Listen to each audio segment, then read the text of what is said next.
Part 1. A soldier's silence. The morning began like most in the foothills of Colorado. Quiet, cold, and brushed in a veil of fog that refused to lift from the valley floor. But for Ethan Cole, former Army Ranger, the silence was not a comfort. It had never been. Not since Afghanistan. The kettle hissed on the stovetop of his modest cabin, tucked at the edge of a pine forest that overlooked the sleeping town of Willowbend. Ethan stood at the window, his coffee untouched, staring at the outline of trees in the mist like they were ghosts. They reminded him too much of the smoke-riddled hills of Kandahar, the same eerie calm before gunfire cracked open the sky. Behind him, a boy's voice called out groggily, "Dad!" Ethan turned. His 12-year-old son, Caleb, padded into the kitchen barefoot, still rubbing sleep from his eyes. The boy's hair was messy, his oversized t-shirt draped past his knees. "Morning, buddy," Ethan said softly, trying to shake the shadow from his voice. Caleb yawned. "You're up early again. Couldn't sleep. You dreamt of him again, didn't you?" Ethan flinched. Caleb knew. The boy always knew. Maybe it was the way Ethan clenched his jaw in his sleep, or how he sat up sweating through his shirt some nights. Or maybe it was something else. Something unspoken between them. "I'm fine, Ethan Lid. Go wash up. We'll head into town early. Grab breakfast before school." Caleb hesitated. "You sure you're okay?" Ethan nodded, but Caleb still gave him that look, that heartbreaking, too old for his years kind of stare. The kind a child wears when they've had to grow up watching their parent fall apart in quiet ways. After Caleb disappeared into the bathroom, Ethan sat down and finally sipped his coffee. It was cold. He didn't care. He opened the drawer beneath the kitchen counter and pulled out an old photograph. It was weathered, curled at the edges from years of handling. In it, a much younger Ethan knelt in front of a sand-colored bunker, smiling. A tiny, trembling puppy with one ear half bitten off sat in his lap. The dog's eyes were dark and wary. Trust had not come easy. They had found him in the ruins of a roadside village, the only survivor after an airstrike gone wrong. Ethan had carried the whimpering pup in his rucksack for days, sneaking him food, hiding him from commanders, and whispering to him at night when sleep was elusive. He named him Shadow. Shadow had become more than a companion in war. He had become a lifeline. But one day, during a chaotic convoy attack, Shadow vanished. Ethan had searched for days. Nothing. Not a single track, not a body. Just gone. That was 15 years ago. After dropping Caleb at school, Ethan drove back to the cabin through the dense woods. The fog was lifting now, giving way to a blue sky that felt dishonest. He parked, grabbed a tarp to cover some firewood, and walked behind the cabin, where the woods grew thick and wild. And then he heard it, a sound he hadn't heard in years. A low growl, deep and primal, coming from the tree-line. He froze, heart pounding. It wasn't a bear. It wasn't a coyote. It was canine, but unlike anything he'd ever heard in these parts.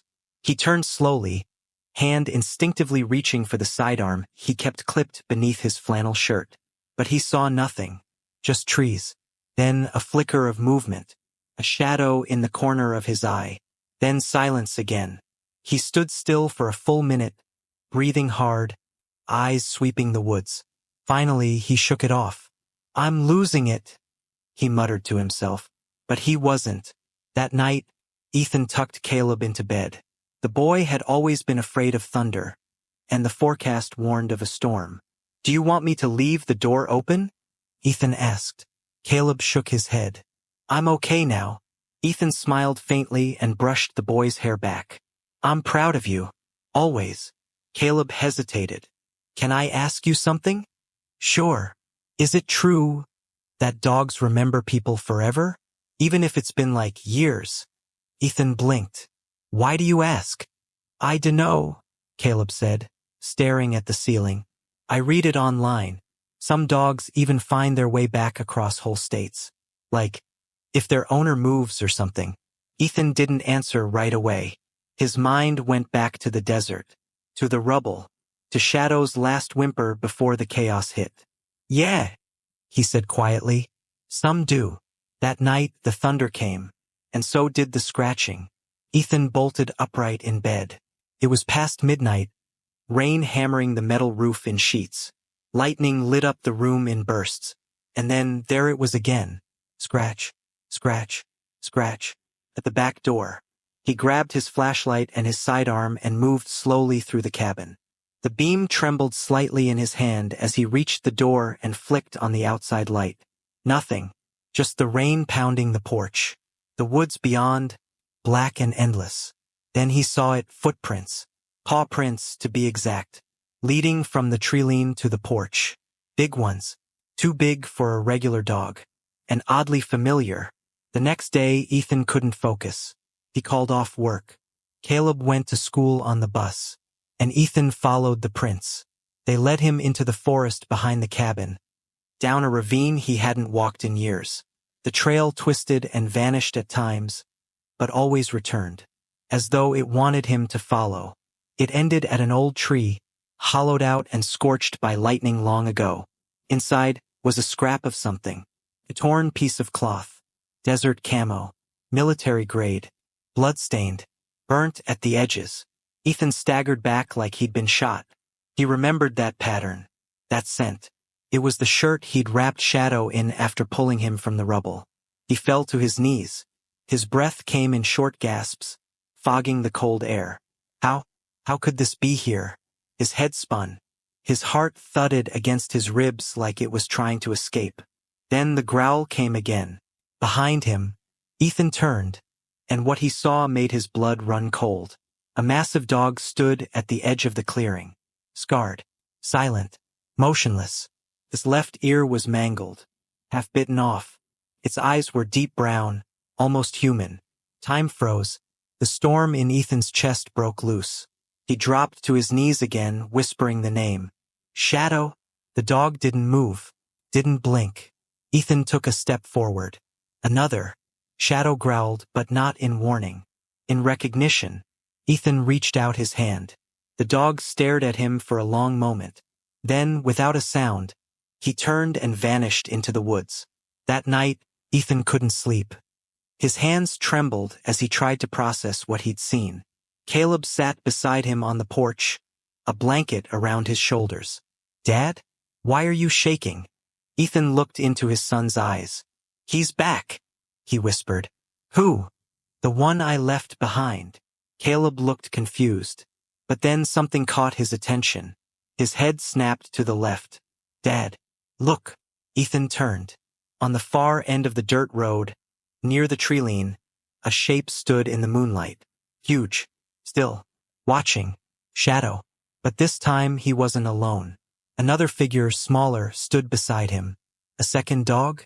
No, it moved strangely. Then Ethan's heart collapsed into his stomach. It wasn't a dog. It was a man. No, a soldier. Dressed in old fatigues. Motionless. His face was hidden in shadow. His form shimmered slightly, like a mirage. Then, they were both gone. The next morning, Ethan got a call from Caleb's school. The principal's voice was tight with concern. There was an incident. A stranger tried to follow Caleb out of the school gates. He's okay. He ran. But we're alerting the authorities. Ethan dropped the phone. Fear gripped him like it did in the worst days of the war. And that night, Shadow came again. This time, not alone. Not silent. And not to haunt the past. But to warn him. Because something darker was coming. Something Ethan couldn't face alone. And Shadow had come home. Part 2. The warning in the woods. The phone wouldn't stop ringing. Ethan sat motionless at the edge of his bed. The phone vibrating across the nightstand like it was possessed. His hands rested on his knees, knuckles white, eyes vacant. He didn't need to pick it up. He already knew who it was. Sheriff Bill Hawthorne had called twice that morning, and once last night. The old friend had served beside Ethan's father in Vietnam and treated Ethan like his own ever since the funeral. But even Bill, gruff, no-nonsense, always sure Bill, had no idea what was happening now. Ethan finally reached for the phone, answered without a word. A long pause. Then, you seen anything weird, Ethan? Another pause. You know what I mean. Ethan glanced toward the woods through the rain-streaked window. His voice came low, tired. Depends on what you call weird. I'm serious. Something's off. We got calls. Multiple. Dogs howling from the forest. Security cam picked up something pacing back and forth across the highway around midnight. Tall, limping, fast. Didn't look human. Ethan closed his eyes. Caleb? He's safe. I checked on him myself. But listen to me. If something followed you out of that war, it might not have come alone. Ethan didn't respond. Bill added one last thing before hanging up. Sometimes the past doesn't just haunt. It hunts. That evening, Ethan pulled an old, dust-covered chest from under his bed. He hadn't opened it in years. Not since returning home. He flipped the metal latch. Inside, medals he never displayed. Letters from fallen comrades' families. A worn leather journal he couldn't bring himself to finish. And at the bottom, his dog tags, tangled around a strip of faded desert camo, stained with something dark. He pressed the tags into his palm and remembered. Afghanistan, 2010. The day it all went wrong. The ambush, the explosion, the scream that wasn't human, but somehow tore through him like it was his own. And Shadow, bleeding, trembling, refusing to leave his side, until the smoke swallowed them both. At dinner, Caleb pushed food around his plate. You haven't asked about school, he said, eyes downcast. Ethan looked up from his untouched stew. Did you want to talk about it? I saw him, Caleb whispered. The man from the woods. Ethan froze. Caleb's eyes stayed locked on his spoon. The one standing next to the dog. I saw him again outside the school gates, but no one else did. They thought I made it up. Ethan leaned in. What did he do? Nothing. Just watched me. He was still, like a statue. Then the dog growled, like it was trying to stop him. Stop him from what? Caleb's voice dropped. From coming closer. That night, Ethan sat by the fire long after Caleb went to sleep. He gripped a worn photograph in one hand, the same one with Shadow in his lap, and a cigarette in the other, though he hadn't smoked in years. The wind howled outside, and then he heard it again. Scratch, scratch, scratch, at the door. This time he didn't hesitate. He stood slowly, opened it, and there he was, Shadow, older but still unmistakable, scarred but strong, eyes full of pain and purpose. Ethan stepped back. Shadow stepped inside. Mud clung to his paws. His fur was wet, matted. He limped slightly, his body trembling with cold and exhaustion.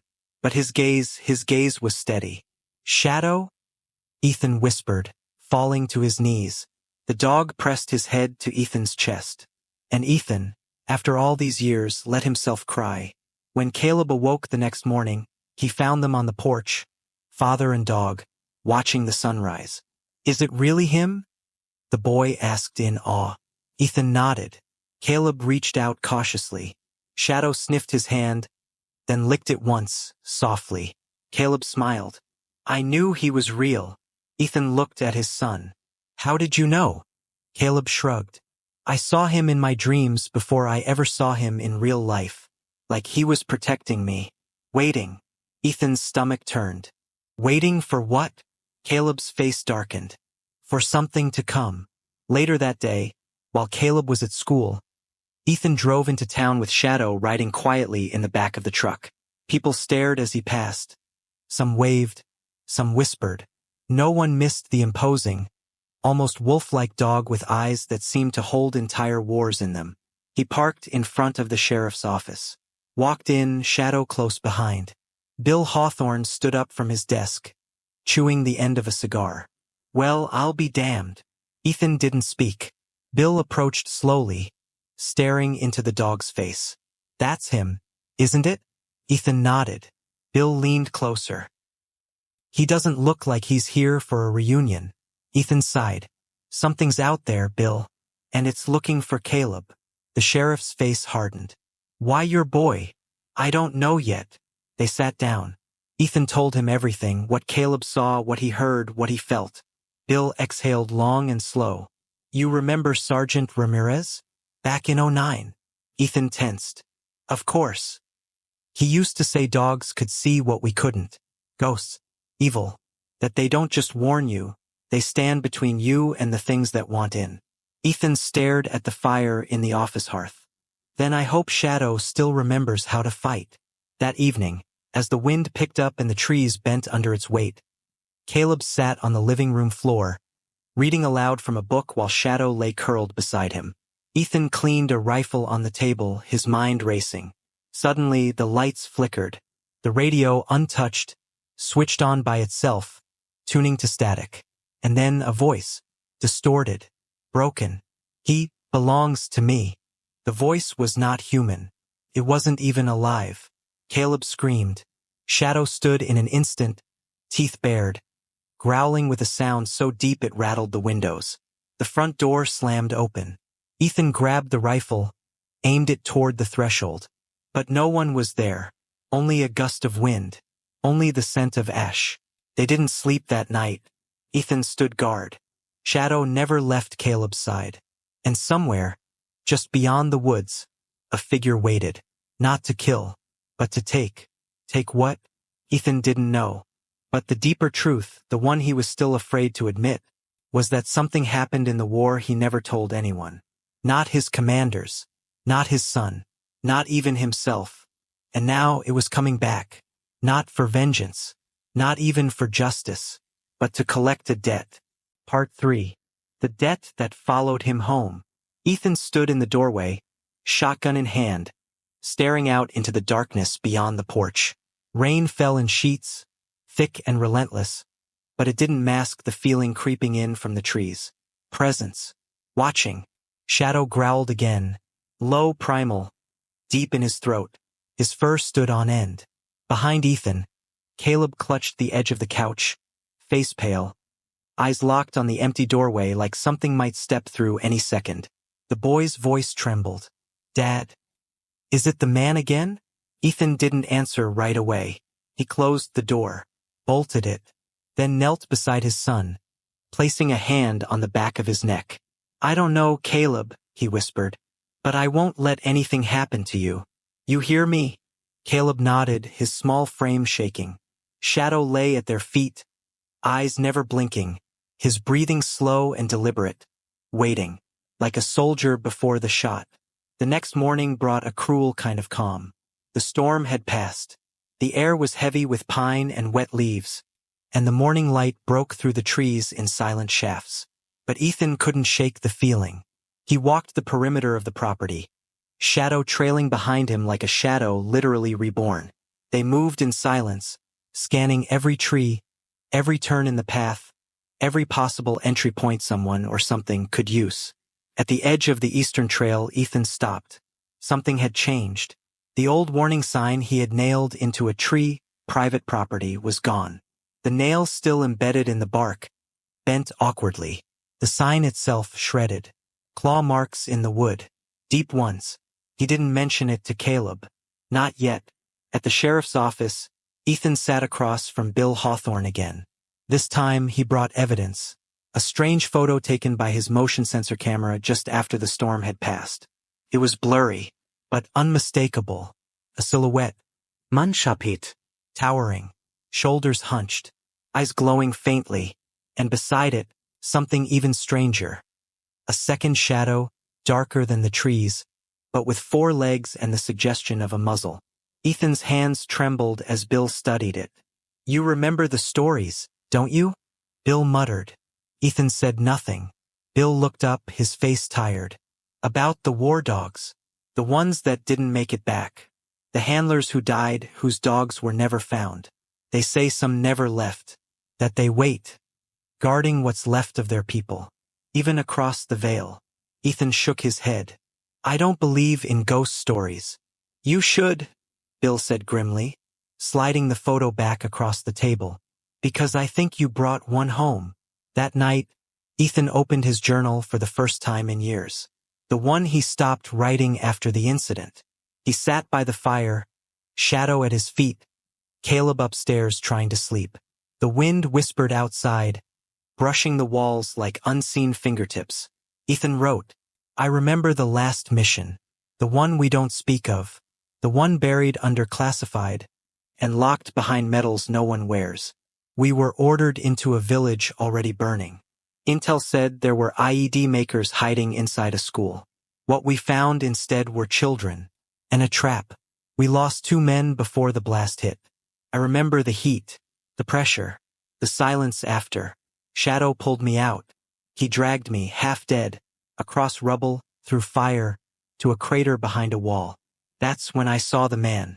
A fighter. Injured. Maybe dying. Holding something tight to his chest. Aimed. I had to. But then I saw his son. 8 years old. Hiding behind his father. Eyes wide with terror. The man looked at me. Not with hate. With understanding. He laid down his weapon. I hesitated. Then everything went black. I never knew what happened after.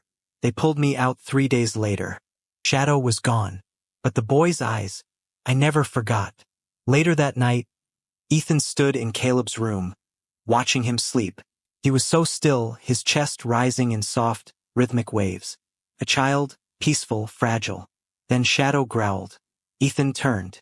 The dog stood at the window, staring out into the woods, his body tense. Ethan moved beside him, pulled back the curtain, and froze. At the tree line. They were there. 2 figures. The man and the child. The same boy from the ruins. The same one Ethan couldn't save. The child raised a hand slowly, palm out. Not threatening. Reaching. Ethan stepped back. But Caleb stirred. "Dad?" he mumbled. "He's calling me." Ethan's heart dropped. "Who?" "The boy. He says he knows me. He says we're the same." The following day, Ethan made a decision. He packed supplies. Ammunition. Food.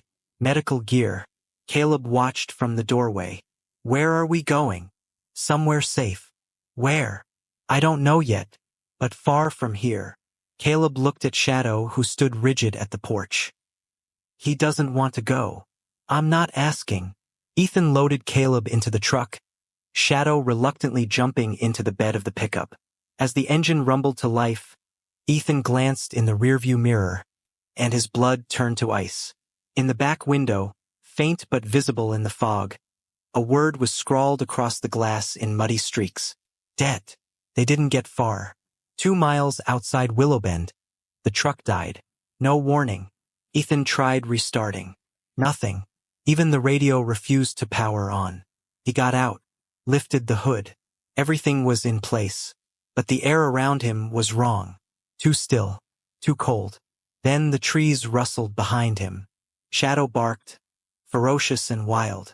Ethan turned in time to see a shape dart through the trees. Too fast. Too low. Not quite human. He grabbed the rifle. "Caleb, stay in the truck." But Caleb was already outside, standing by the front tire, frozen. "Dad," he whispered. "Look." Across the road, in the mist, stood the boy again. No longer a child. Older. Teenage. Weathered. Familiar. Eyes full of sorrow. "Who are you?" Ethan called out. The boy's lips moved, but the voice came from inside Ethan's mind. "You owe me." Ethan staggered. "No. I saved you. I let you live. You let him die. My father. Your bullet." Ethan dropped to his knees, choking on air. He laid down his gun. I don't remember." The boy stepped closer. Shadow lunged in front of Ethan, teeth bared. The boy didn't flinch. He looked at Caleb, and suddenly, Caleb took a step forward. "No." Ethan shouted, grabbing his son's arm. "Stay with me." But Caleb's eyes were glassy, his voice vacant. "He wants to show me something." Then the ground trembled. A low, thunderous growl rolled through the forest like a coming storm. Shadow barked furiously, toward the sky. The boy vanished in a blink, but the wind stayed, the air pulsed, and in that moment Ethan understood. The boy wasn't the threat. He was the warning. Something else was coming. Something tied to that day. That mission. That moment Ethan tried to forget. The child was just the echo. But the debt, the one Ethan thought buried in rubble, was still due. And it was coming for his son. Part 4. Things the fire didn't burn. The wind howled through the trees like a warning. The world had grown still, unnaturally still, and the silence pressed in against Ethan like a weight he couldn't throw off. He stood in the middle of the forest road, clutching Caleb's trembling hand, shadow circling them like a sentinel. The boy from the mist had vanished, but something darker had stayed behind. Something Ethan could feel in the marrow of his bones. They didn't speak for a long while. Ethan finally broke the silence. "We're going back. But the truck's dead," Caleb whispered. "Then we walk." Shadow barked once, sharp and quick, as if in agreement. Together they moved, father, son, and dog, into the forest on foot, retracing the path home with the woods pressing in close. The air grew colder with every step. Caleb clung tightly to Ethan's coat. "Dad," he whispered. "What did that boy mean by debt?" Ethan didn't answer at first. Then, quietly, as though speaking might tear something open. "A mistake I made. A long time ago." They reached the cabin by sundown. But something was wrong. The front door stood ajar. The lights flickered weakly inside. Ethan raised his rifle. "Stay behind me." Shadow let out a low, rolling growl as they approached the porch. Every step creaked beneath their boots. Ethan's breath came shallow and sharp. He stepped inside. The air smelled of ash and burnt metal. Nothing was missing, but everything was different. On the living room wall, where a family photo once hung, something new was scrawled in black soot. "He died saving you." Ethan's knees buckled. He gripped the back of the couch to stay upright. Caleb stepped beside him. "Dad, who died?" Ethan couldn't look at him. "Someone I couldn't save." Later that night, Ethan sat by the fire again, clutching the old photo of Shadow in his lap, but his hands trembled so badly the picture fell to the floor. "I should have died that day," he said aloud, to no one. Shadow lay by his side, ears twitching, eyes locked on the flames. "You know what I did," Ethan murmured. "You were there." Caleb stirred from his room and padded quietly into the den. He sat beside his father without a word. Ethan stared into the fire. The boy's father, he lowered his weapon. "He was surrendering." "But you shot him?" "I thought it was a trick. Everything in me said pull the trigger. My instincts, my training, my fear." He stopped. Caleb waited. Ethan's voice cracked. "I don't remember pulling it. But when I woke up after the blast, he was gone. So was Shadow. The village was gone. And the boy? He was standing in the smoke, holding his father's body." Caleb's eyes widened. "And now," Ethan finished, "he's here." The next day, Ethan tried to research everything he could. Stories of hauntings, legends of war ghosts, even ancient folklore. What he found chilled him. A recurring tale from Middle Eastern lore, Almot al-Sakit, the silent death, a spirit born from a wronged soul in battle, bound not by revenge, but by unfinished mercy. It doesn't come to kill. It comes to collect what mercy failed to protect. And it doesn't stop until it finds balance. The child, Ethan realized, wasn't a spirit of rage. He was a memory still seeking justice. The thing in the woods, the tall figure, it was something else. Something feeding off that broken moment in time. That evening, as dusk fell and the world turned gold then blue, Ethan sat on the porch with Caleb again. The boy leaned his head on his father's shoulder. "I keep dreaming of fire," Caleb whispered, "and Shadow barking. And the boy, he keeps telling me to follow." Ethan stiffened. "Promise me you won't." "But what if I'm supposed to?" "You're not. He doesn't want you. Something else does." Just then, Shadow sprang up from his spot by the stairs, tail rigid, ears pointed. Ethan rose. Across the yard, at the edge of the woods, a light flickered. A lantern? No, it swayed too high. And behind it, the tall man, his face obscured, his shoulders impossibly wide. A cloak, or perhaps smoke, moved around him. He held the lantern out toward Caleb, inviting him. Caleb stepped forward, dazed. Ethan grabbed him, pulled him back. Inside. Now. They locked the doors, barricaded windows. Ethan armed himself with every weapon he still had. But it felt hollow. like fighting a shadow with a blade. The night stretched on. At 3:12 a.m., the house groaned. The walls trembled. From Caleb's room, a whisper snuck out into the hallway. Come. Ethan burst through the door. Caleb was gone. Window wide open. Shadow already leaping through it. Ethan followed without hesitation. In the woods, everything blurred. Branches grabbed like fingers. The wind roared with voices. Dozens, layered, crying and whispering in tongues Ethan hadn't heard since the war. He followed Shadow's bark, stumbling through thorns and mud. And then he saw him, Caleb, standing by the ruined well at the far edge of the forest. The boy was barefoot, hair tousled, eyes closed. In front of him, the boy from the war, now glowing faintly, one hand extended. Behind them loomed the tall figure. Ethan raised his rifle. The spirit boy turned slowly and looked right at him. And for the first time, Ethan saw he wasn't angry. He was pleading. "Don't let it take him," he whispered, then vanished in a burst of wind. The tall figure surged forward. Shadow leapt between him and Caleb, snarling. The thing hissed, recoiling like smoke from fire. Ethan ran to his son, scooped him into his arms. "Stay with me, Caleb. I've got you." Shadow circled them both, snarling and barking until the figure slowly dissipated, melting into the woods like mist. And when silence returned, it was real. Still, empty, cold.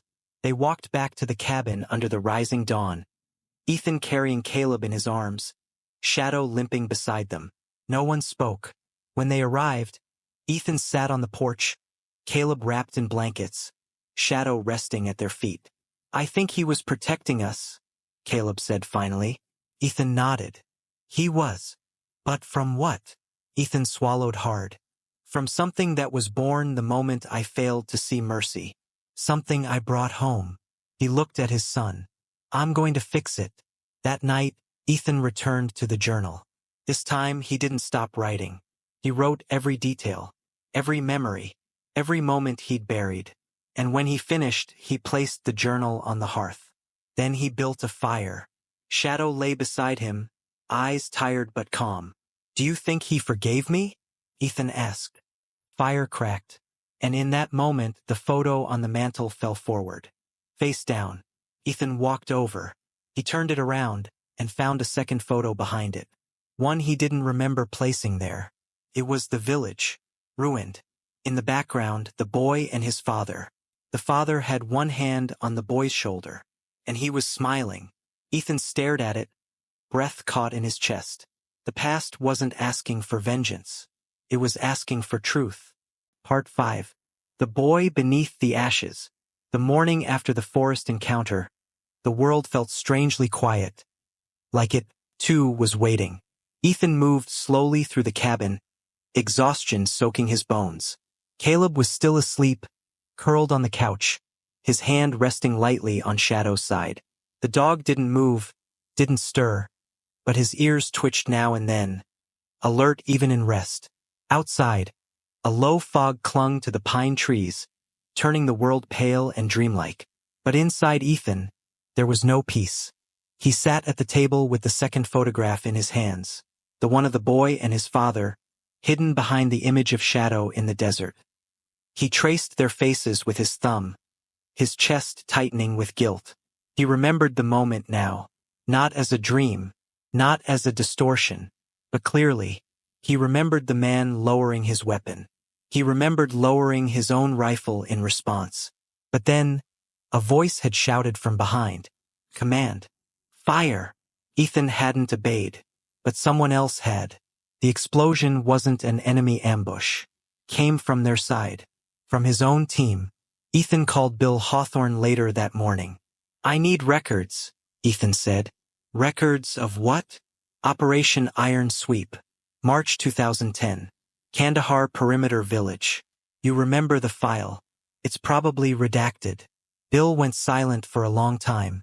"I thought we weren't ever going to talk about that again. I don't have the luxury anymore." "Ethan," the sheriff hesitated. "You were never supposed to know. But yes, I have a copy. I'll meet you at the station." Bill handed him a worn manila folder, edges crinkled, stamped with half-erased clearances. Ethan read through the faded pages in silence. Team Alpha, Rogue IED alert. Orders to engage if any weapons were visible. Civilian casualty risk flagged as high. Final field report. 2 soldiers Kia. 1 injured. Cole, E. 1 K9 unit unaccounted for. Enemy combatants. Presumed. Collateral damage. Acceptable. Acceptable. His stomach turned. Then he saw a footnote added weeks later.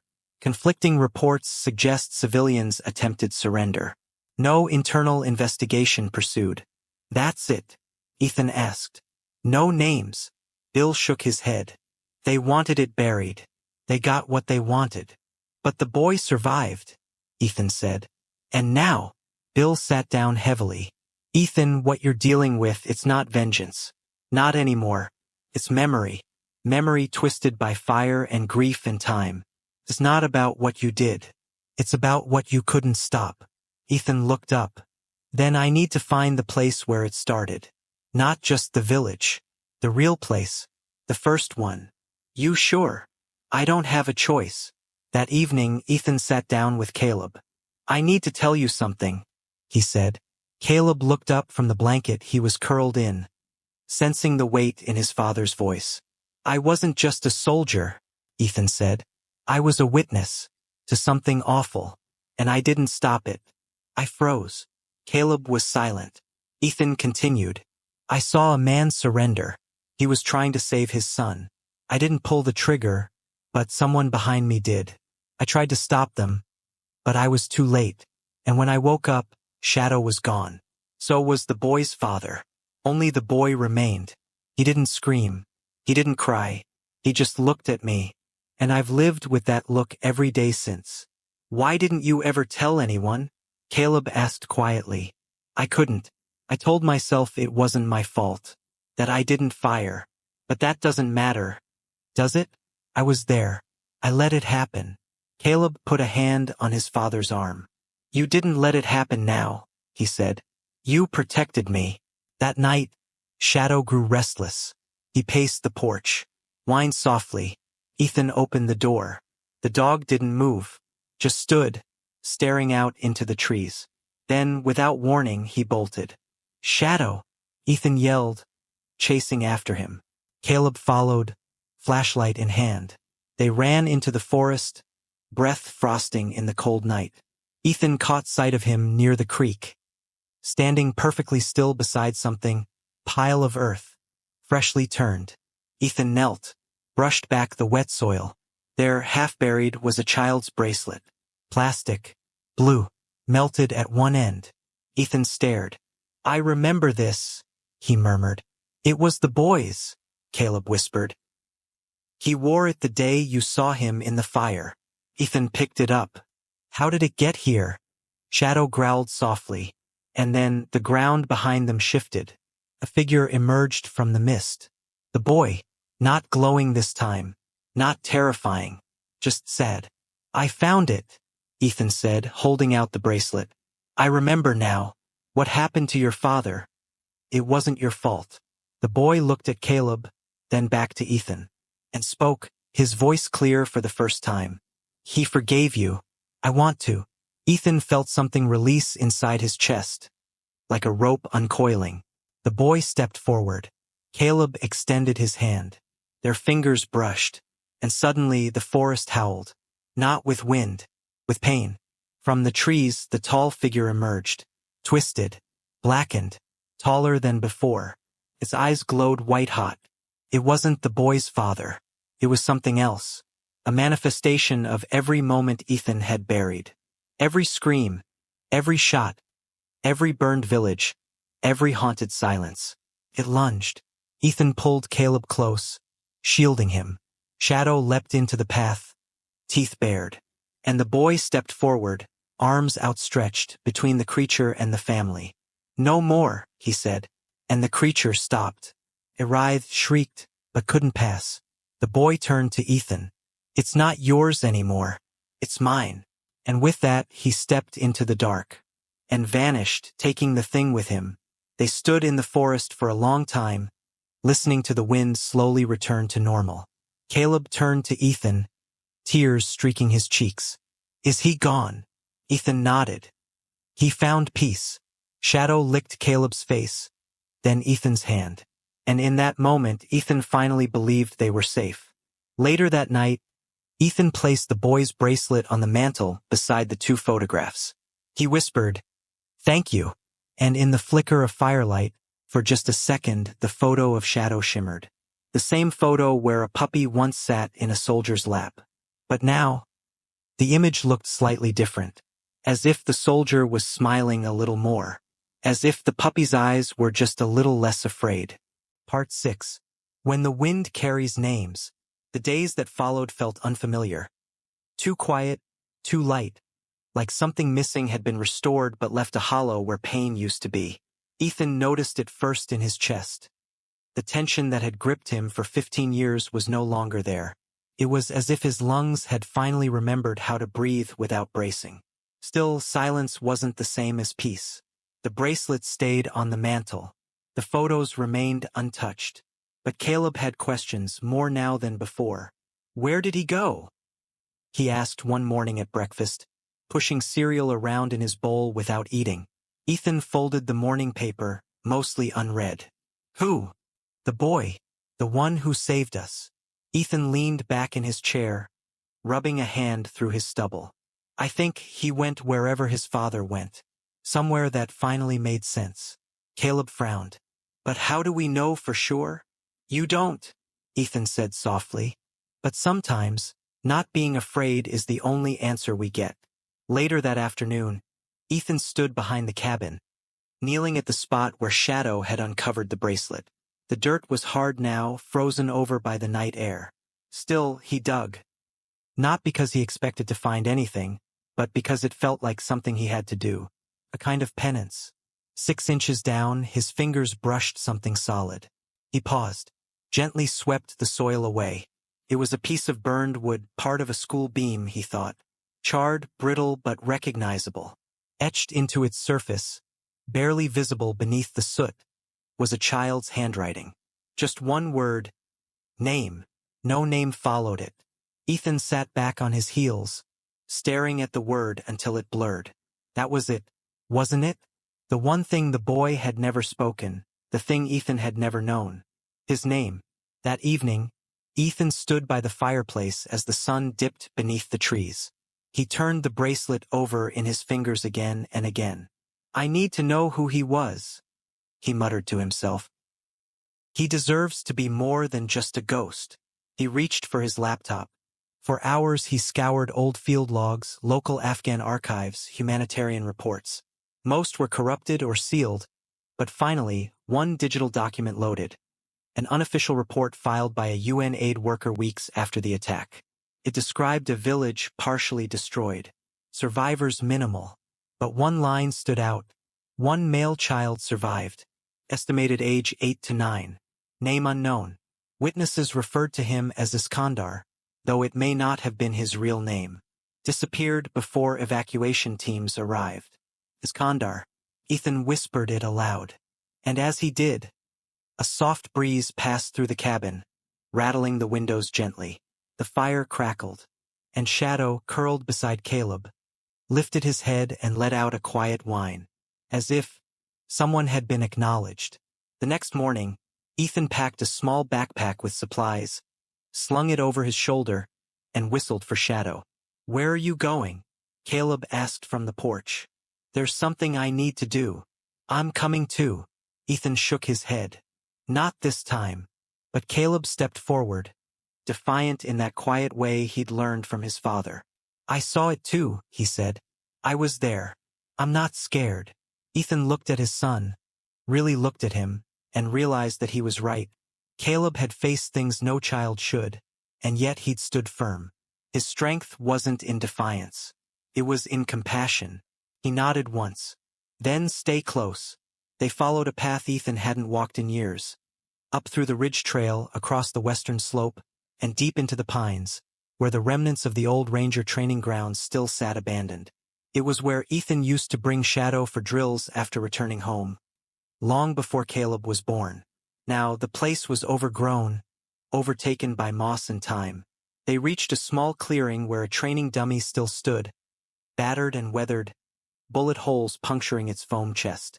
Ethan walked slowly toward it, Shadow at his side. He turned to Caleb. "This is where I first realized Shadow wasn't just a dog." Caleb tilted his head. "What do you mean?" "I gave him a command once," Ethan said. "One we didn't teach. He shouldn't have known it. But he reacted anyway, like he already understood. Like he knew what I needed, not just what I said." Ethan paused. "And sometimes, I think he was listening to things I couldn't hear." Caleb reached down and stroked Shadow's ear. "Like Iskandar?" Ethan nodded. "Exactly like that." They built a small memorial beneath a tall pine at the center of the clearing. A flat stone, the burned beam with the word name etched into it, and in the middle Ethan placed the bracelet. Carved into the stone with the blade of his old combat knife were 3 words: Iskandar, forgiven, remembered. When it was done, Ethan stepped back, hands trembling. Caleb took his father's hand. And for the first time, Ethan felt free. That night, Ethan dreamed. But it wasn't like the others. He stood in the same desert village, though this time it wasn't burning. Children played in the distance. Women drew water from unbroken wells. And near the school's entrance, Iskandar sat beside his father, who smiled as he watched the boy trace something into the dirt. Ethan walked closer. The boy looked up, smiled, spoke one word: peace. Ethan woke up with tears in his eyes. Shadow lay beside his bed, calm, watching, and somewhere in the early light, birds began to sing again. Life slowly returned to normal, if such a thing existed anymore.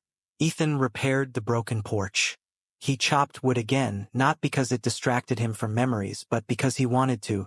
Caleb laughed more. Sometimes Ethan would find him reading to Shadow from his books. The dog would lie still, tail thumping occasionally, as if he understood every word. One afternoon, Ethan found Caleb drawing on the living room floor. It was a picture of the forest. In the middle stood a tall man. Not the monster, but a guardian. Beside him stood Iskandar, and at their feet, Shadow, wings behind him. Later that week, Bill Hawthorne stopped by with an envelope. "Some of the boys at HQ cleaned out an old storage unit," he said. "Found this. Thought you might want it." Inside was a photo, one Ethan had never seen before, taken just days before the mission. He stood with his unit, young, lean, determined. Shadow sat at his feet, mouth open in a grin. And just beyond them, almost lost in the background, stood a man and a child. The same man from the village. The same boy, smiling. Ethan turned the photo over. On the back, in ink now faded with time, were 3 words: "One day forgiven." That night, Ethan stood by the fireplace, photo in hand, the bracelet now framed in glass on the wall. He whispered softly, not expecting anyone to hear, "Thank you." And outside, far in the woods just beneath the wind, a bark echoed once. Strong. Sure. Home. Part 7. The letter he never sent. A warm wind moved through the trees that morning, unusual for the time of year. Ethan stepped outside the cabin, coffee in hand, and paused at the top of the steps. The breeze carried with it the faint scent of pine needles and something else. Smoke, maybe, or memory. He closed his eyes and listened. There had been no more sightings, no more hauntings. The boy had vanished, and the towering shadow that once haunted the woods was gone with him. But peace, Ethan had come to understand, wasn't quiet. It was presence. The kind you feel in your chest, not your ears. Behind him, Caleb's voice called softly, "Dad." Ethan turned. His son stood in the doorway in his pajamas, a piece of folded paper in his hand. "What's that?" "It was under my pillow," Caleb said. "This morning. I didn't put it there." Ethan took the note carefully and unfolded it. It was a single sheet of weathered paper, the handwriting shaky but legible. "To the man who saved my son. You saw me that day, not as an enemy, not even as a soldier, but as a father. You lowered your weapon. That was enough. You tried. I saw it. Even in the fire. Forgive you. Take care of him. Take care of your own. Eh. Ethan didn't breathe for a long time. He reread the words, fingers tightening at the edges. His throat closed around something too deep for words. Then he folded the letter again, pressed it to his chest, and looked at his son. I think we're being watched over, he said. Caleb nodded. I know we are. Later that day, they drove into town. Caleb needed a haircut, and Ethan needed supplies for repairs he'd been putting off for years. Storm shutters, fence tools, fresh rope. The general store owner, a soft-spoken woman named Grace, greeted them warmly. Glad to see your faces, she said. It's been quiet lately. Good quiet or bad quiet? Ethan asked. Grace shrugged. I'm not sure yet. She handed him a small package with his name written on it. This came in 2 days ago. No return address. Ethan opened it slowly. Inside was a dog tag. Old. Rusted. It wasn't his. It belonged to Kay. Al-Zahari. On the back was one word. Father. That evening, Ethan sat on the porch, the dog tag in his palm. He remembered the man now, not as an enemy, not even as a soldier, but just as the letter said, a father. Shadow lay quietly at his feet, watching the horizon. Ethan spoke into the evening air. He was trying to do the same thing I would have done. Shadow lifted his head and licked his paw. Maybe that's why you stayed, Ethan added. Not for me, but for him. For the boy. Behind him, Caleb came out carrying something wrapped in cloth. I made this, he said, for the memorial. Ethan opened the cloth. Inside was a carved wooden figurine. A man kneeling with one hand on a boy's shoulder, and beside them, a large dog standing guard. It's him, Caleb said, and Iskandar, and Shadow. Ethan's eyes misted. It's beautiful. We should take it there, Caleb said, so they don't get forgotten. Ethan smiled. Yes, he said. Tomorrow. That night, Ethan couldn't sleep. He sat at the table, flipping through the old journal he'd stopped updating years ago. Then, slowly, he picked up a pen and turned to a blank page. He wrote, they were never ghosts. They were reminders of choices made and unmade, of mercy and fear, of children caught in things they never asked for. I thought I was cursed, but maybe I was chosen to remember, to carry it forward, and to raise a boy who would carry it better than I did. Closed the book, tears wetting the edge of the page, and from outside the window, a wind passed through the trees gently. The next morning, they returned to the pine clearing. The memorial stood unchanged. But this time, when they arrived, sunlight cut through the canopy overhead, warm and golden, like a spotlight sent from somewhere unseen. Ethan placed the figurine at the base of the stone. Caleb sat beside him, legs crossed. Shadow wandered a few feet ahead, sniffing the air. Ethan spoke aloud. I know your name now. He placed the dog tag next to the bracelet. Then he stood, hand on Caleb's shoulder. We'll visit every year, he said. And we'll tell your story, Caleb added. And we'll remember the good parts, not just the sad. A breeze moved through the branches, rustling the leaves. And for a moment, it felt like someone was nodding. Back at the cabin, they planted a small tree near the porch. A memory tree, Caleb said. Ethan helped him settle the roots. They named it Iskandar's tree. By fall, it had already grown taller than the railing. That night, a storm rolled in, but it didn't bring fear. Ethan stood by the window as rain tapped gently against the glass. In the distance, thunder rumbled low like a tired voice settling down to sleep. Caleb was already in bed, shadow curled at his feet. Ethan whispered, You stayed long enough. He turned toward the fireplace, now quiet and dark, and in that silence he heard it, just once. A boy's voice, soft, clear. Thank you. Part 8. The silence that held them. The first snow fell the next morning. Light at first, delicate flakes drifting through the air like ash.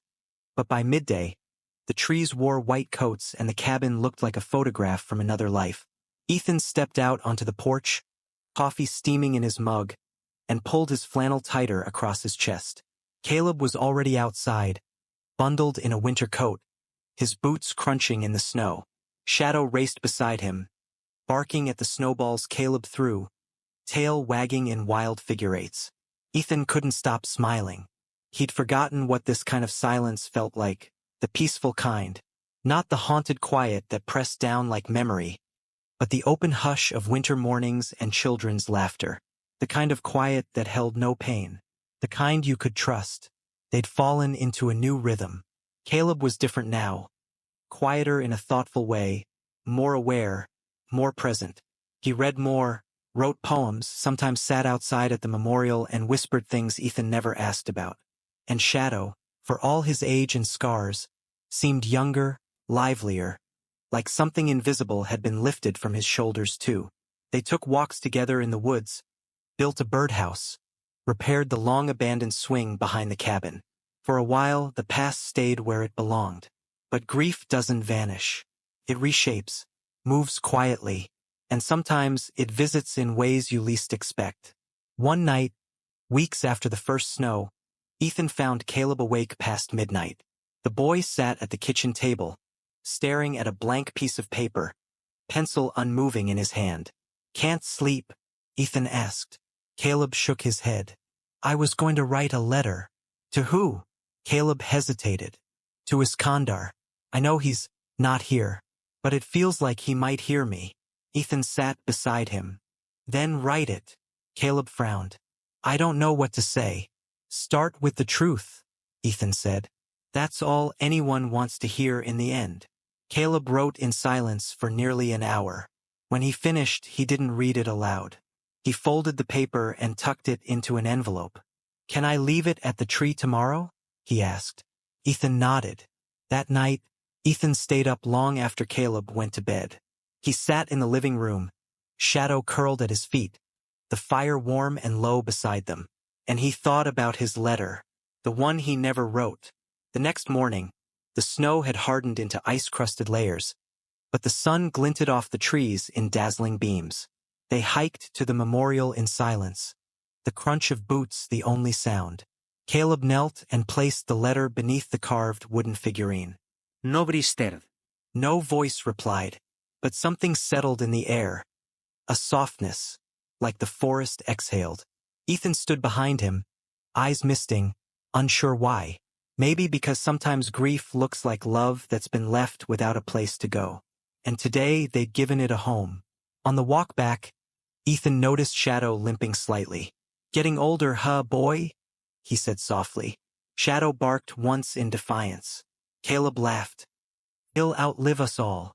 But Ethan's chest tightened. He'd been trying not to think about it. Shadow was nearly 16.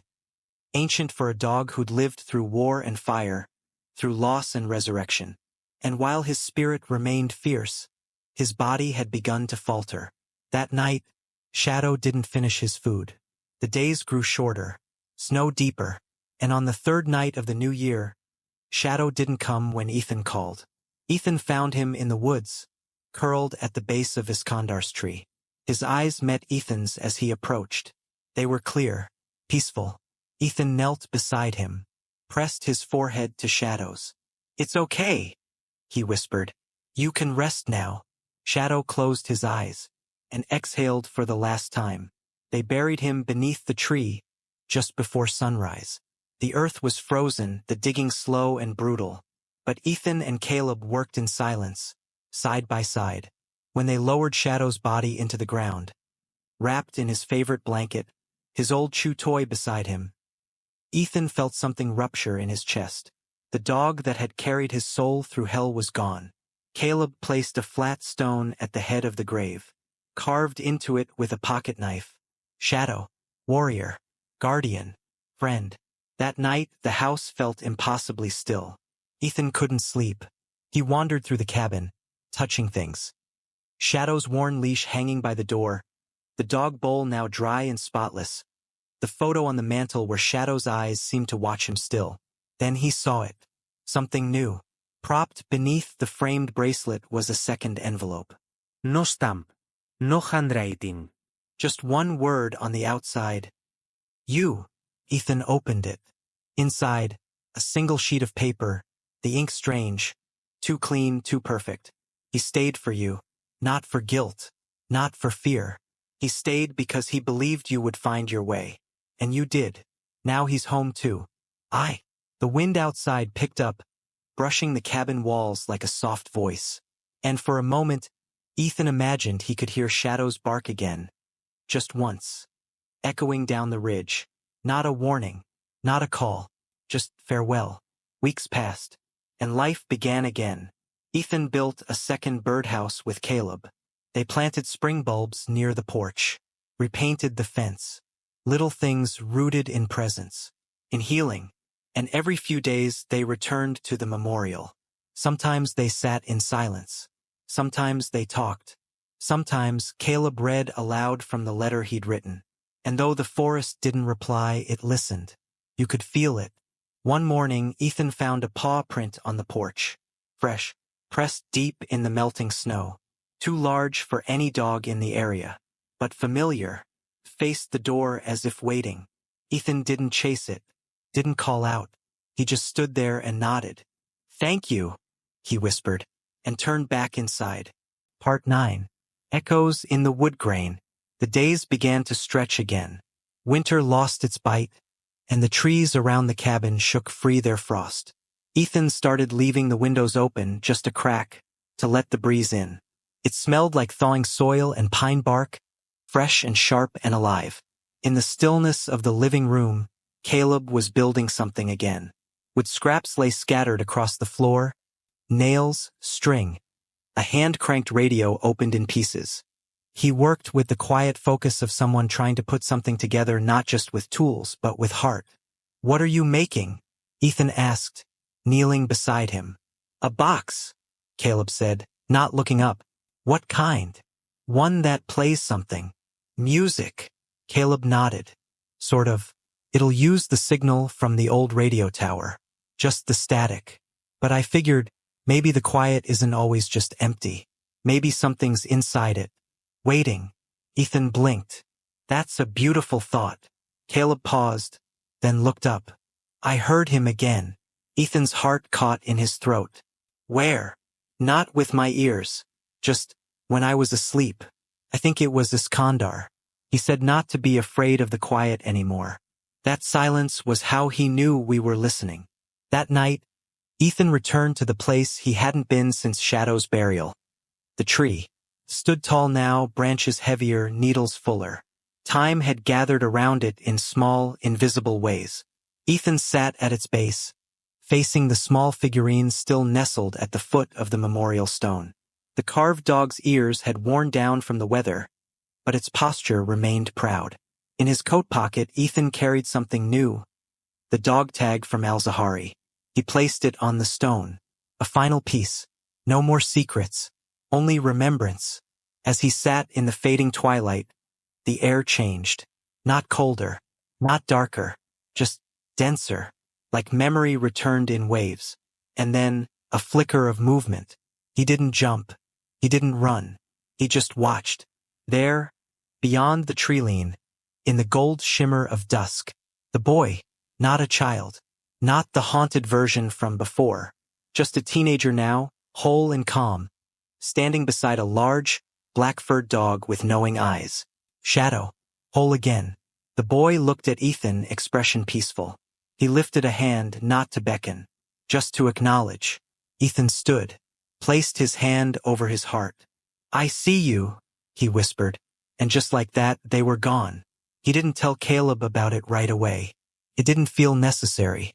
Some things were just meant to be felt. But Caleb noticed the change in him. "You're lighter," he said one morning at breakfast. Ethan smiled. "I saw something. A sign." "No," Ethan said. "A thank you." Spring came, and with it new routines. Caleb helped the local library catalog war history materials. Ethan started working with veterans in town. Guys like him who had kept things buried too long.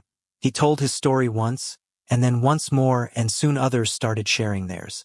None of them had a shadow. None had Iskandar. But they all had regrets. And Ethan now had something else. Hope. One night, they held a small gathering by the memorial. Bill Hawthorne came, bringing with him a folded flag and a bottle of bourbon older than Caleb. Grace from the general store brought cookies. A local vet named Manuel brought his teenage daughter, who played Amazing Grace on an old violin while they stood in silence. Caleb read his letter aloud, voice calm and proud. And when he finished, Ethan stepped forward. He told them about the boy, the father, the choice not to shoot, the forgiveness he was offered, and the dog that stood between them and the dark again and again. "We're not haunted," Ethan said. "We're held by the ones we couldn't save, by the ones who chose to save us instead." After the crowd left, Ethan remained. He stood by the tree, staring at the carved wood and stone. Caleb stood beside him, holding the radio box he'd finished the week before. "You want to try it?" he asked. Ethan nodded. Caleb flicked the switch. Soft static filled the air, hollow, constant. Then, a flicker. Through the noise, a melody began to emerge. Faint at first, like humming. The tune was broken, uncertain, then stronger. A lullaby, old, wordless, and unmistakably Middle Eastern. Ethan closed his eyes, listened. Caleb didn't speak. Neither did the wind. But in the static, something spoke back. Not words, presence. That night, Ethan dreamed again. He was in the village, yes, but now it was rebuilt. Children ran through sunlit alleys. Women wove cloth on shaded porches. And at the center of it all, under a fig tree, sat a boy and a dog.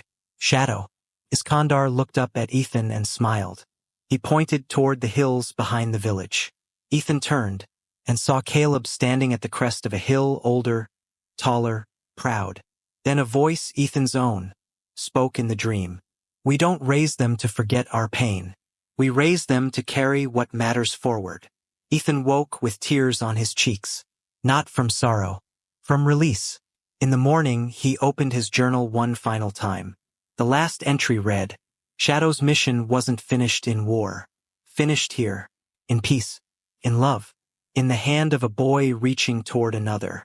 His journey home wasn't to the cabin. It was to the place where memory becomes mercy. And now it's time to rest. He closed the journal. And finally, after 15 years, put it away. Part 10. Where the light touches the earth. The morning light was different now. It didn't just break over the trees. It soaked the earth in warmth. As if the woods, the cabin, the porch where Caleb sat with his sketchpad, had all shifted, imperceptibly, into a place where time didn't only pass, but healed. Ethan stood by the window, coffee cooling in his hand, watching his son. Caleb's brow furrowed as he drew, tongue poking slightly from the side of his mouth. Concentrated, thoughtful, content. The scene gripped Ethan in a way that was both soft and sudden. He had spent years waiting for peace to come. But peace had come quietly, not with fireworks, not with closure, with small mornings, with sunlight, with the quiet sound of pencil on paper. He took a breath and stepped outside. "What are you working on today?" he asked. Caleb smiled without looking up. "It's the tree." "Iskandar's tree?" Caleb nodded. "I wanted to draw it in spring. Remember how it's supposed to look." Ethan sat beside him. The drawing was beautiful. The trunk sturdy and rising. The branches bending wide and open. Around its base, the memorial stood. Figurines of the boy, father, and the dog, carved in shadow and light. Behind them, pine trees stretched into sky. And tucked under one branch, a boy and a man sat on a bench. Not identified, not titled, but it was them. Ethan didn't speak until late afternoon, when they hiked together up to the clearing. The path was softer now, less intimidating. The memorial was unchanged, though moss had begun to gather along the edges of the stone.